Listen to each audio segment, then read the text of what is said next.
Hey, VIP teachers, Teacher Justin here, helping you take your online teaching to the next level. Today, I was in a workshop and the topic came up about corrections, and in particular, sometimes when we're working with kids, we are sort of competing with mom who can get in there first to get the correction. So, one thing I always like to say, kind of joking but kind of serious, is don't beat the parents to the punch, just punch deeper. So I find myself bringing that example up over and over again, but we don't typically have enough time to actually go into it in the workshops. So I wanted to give a quick little video explaining that, given that a lot of people already left the workshop by the time that question actually came up. And it's a really good question.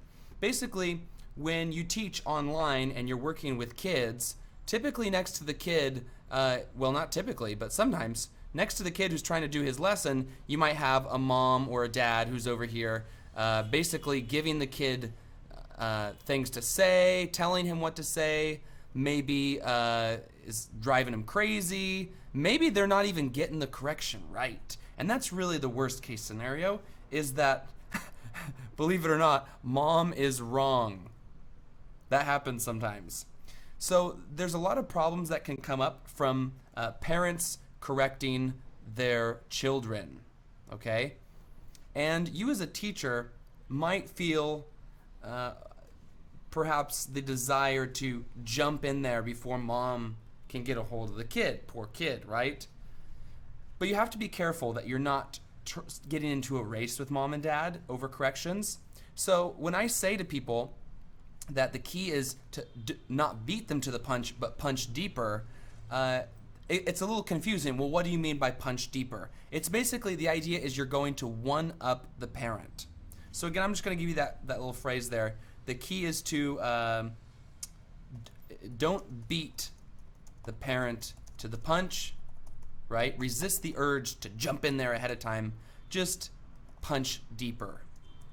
So what do we mean by punch deeper? Well, the idea here is when you're correcting a student, you're going to be working at a certain level of articulation. For those of you who are not familiar with the levels of articulation, it's very intuitive. Basically, in any given sentence, that S is weird, there we go. In any given sentence, you'll have one or more phrases, right? So if you have the sentence like, I have an apple, okay? Let's imagine that that's our sentence here. So we have I, and then we have, and then an apple. Depending on how you break it up, it might be I and then have an apple. The point is, a phrase is a collection of words that work together. So you have sentences, and then you have phrases, and then you have, in a given phrase, you might have one or more words. And in a word, you might have one or more syllables, and so on.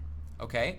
So the key is, don't try to beat the parent to the punch deeper, is exactly talking about these levels of articulation. You want to try to get down below wherever the parent is at. So for example, you're working with the child, I have an apple. The student says, I have an apple. And then mom and dad come in and they say, an apple, an apple. So the parent is working at the phrase level here. You see that? And that means, do you make the same correction? No. First of all, when they jump in on top of you, the last thing you want to do is correct one more time, right? The kid already has enough to deal with on their plate. So what do you add to the table at that point? You're like, oh, thanks, mom. I'll go ahead and let you do the work.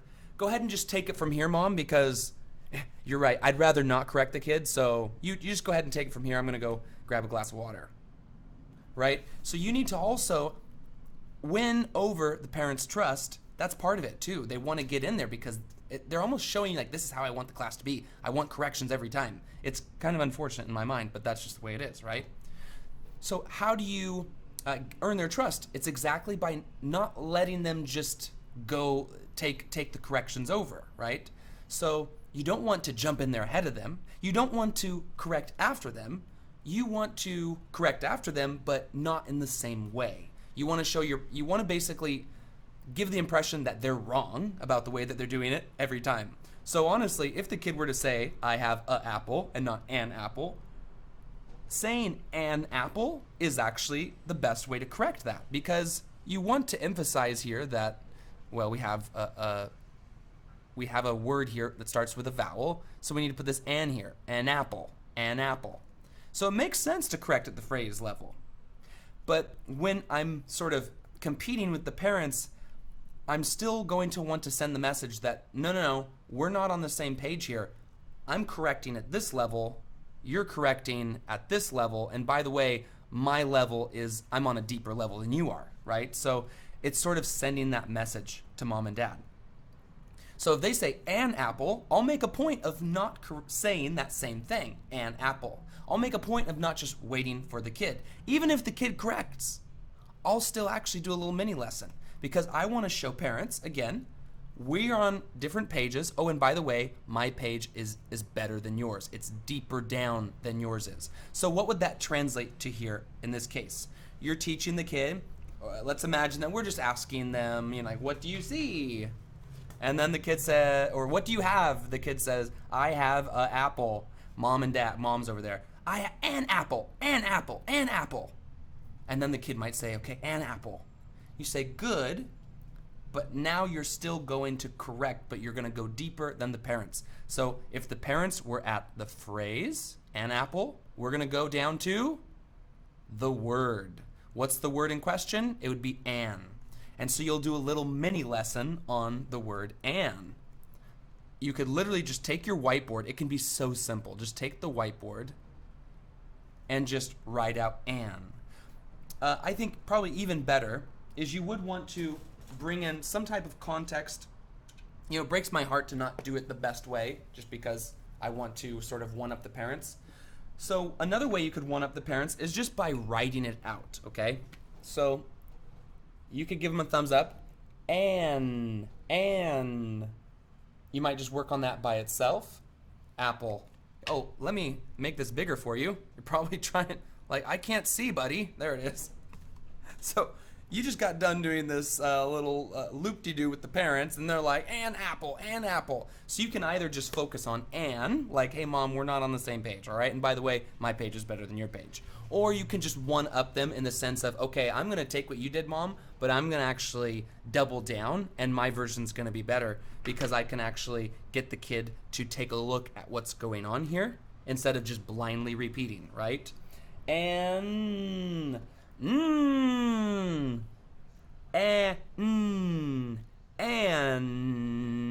I'll even get them to move, to remember. And if mom and dad are around, I explain that's why they're moving.